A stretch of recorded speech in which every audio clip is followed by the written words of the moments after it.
Hey everybody, Big Lyle here for Tuesday's Dusty Shelf Find.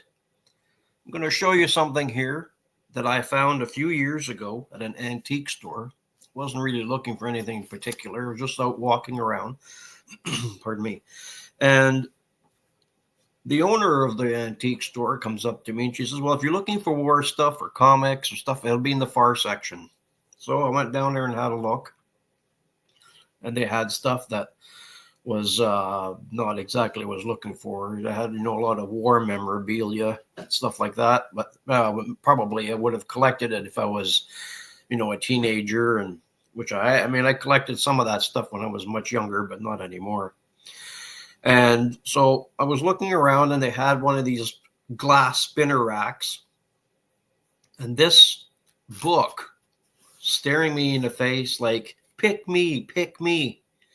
So what I picked up for probably $7 or $8 Canadian at the time was a book called War Without Tears. And this is what it looked like. It's a heavy newsprint. And this was done by a fella named H.B. Armstrong. His birth name was Harold Armstrong, but he went by a pseudonym Mick Armstrong, and he worked in Australia from the 40s to about 1964. So I'm going to show you, and this is the back cover. And his art is pretty good. So I'll show you what the inside of the book looks like. It's actually not too bad. Well, actually, what it says here, War Without Tears. There's a little bit of an intro. It's not very long. I'll read it to you. It says, "It is a grim life on a home front that has no grin. In the drawings within these pages, I have endeavored to see the lighter side of such civilian encumbrances as rationing, coupons, shortages, priorities, regimentation, and ouch, taxation, inseparable from the successful conduct of total war." And it shows Mussolini and different German high-ranking officials at the time and Adolf Hitler. So this is what the inside looks like in his drawings of cartoons. At the very bottom, it says, "Gangway for the Fuhrer. Breathe in, you two."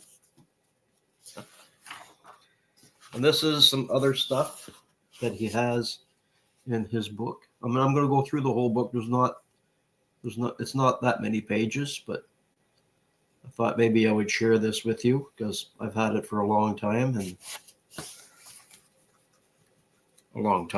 I've had it a couple of years, but I've only seen one other copy, which I'll let you know later on, where you might be able to get one. So, of the times, right? And then this one. I'm going to hold it just a little bit longer than I did in my previous videos because I guess people were focusing on the drawing and I was taking it away a little bit too soon, but I'm finding my niche. And the other one is, give me a sec here.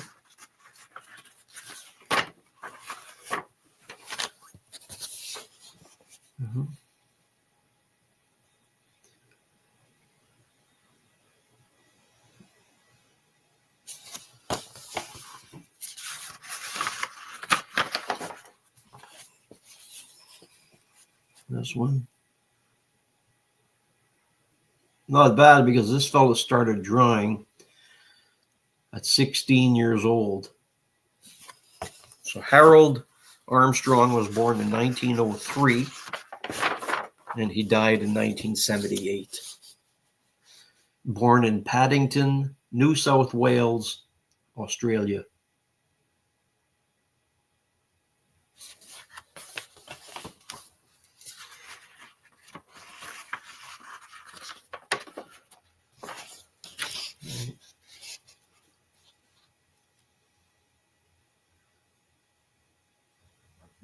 It's a great keepsake.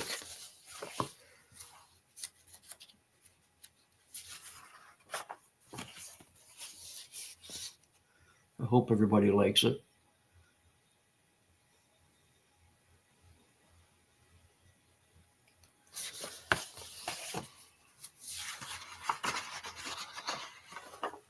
And just a few more pages. Bear with me. Just thought maybe I'd show you his art style and what was presented to us. So this book, there's two different dates. I see one that's dated 1941 and 1942, but another seller, Abe Books, has a copy for $33.17 US, and they state that the date of this is 1944.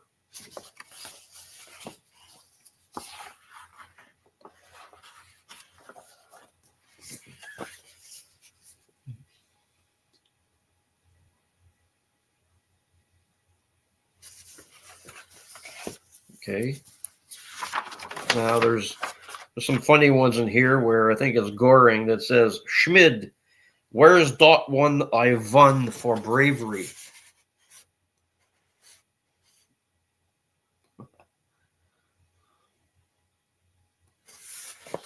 That could mean so many meanings for the time.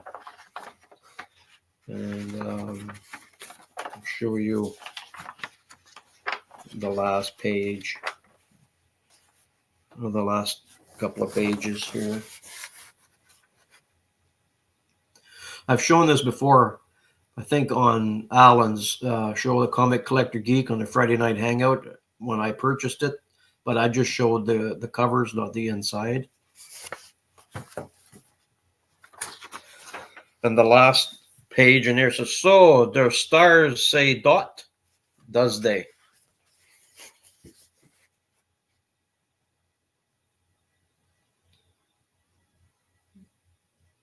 Yeah.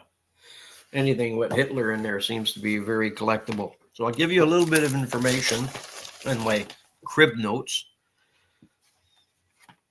And it says that his first published works were cartoons in I'm assuming was a newspaper or a magazine in Australia. Couldn't find very much on it. It was called The Bulletin at the age of 16, which I'm assuming was about 1919, 1920.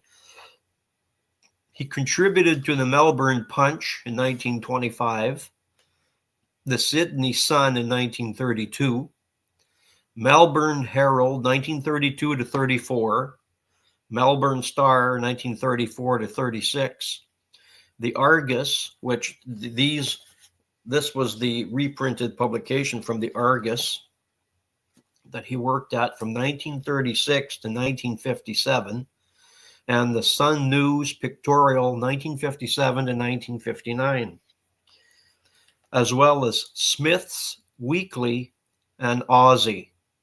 He's best known for his Argus during World War II with a series of cartoon compilations published annually. He also worked as a commercial artist from 1959 to 1964, and then he joined the ATV Channel Zero. So his Argus works were The War Without Tears, which I just showed, from 1941-42, but this format wasn't published until 1944. And his other works were in a similar format as this, called Army Stew, S-T-O-O, number 4, from November of 1942, Taxi, number 6, from October 43 to November of 44.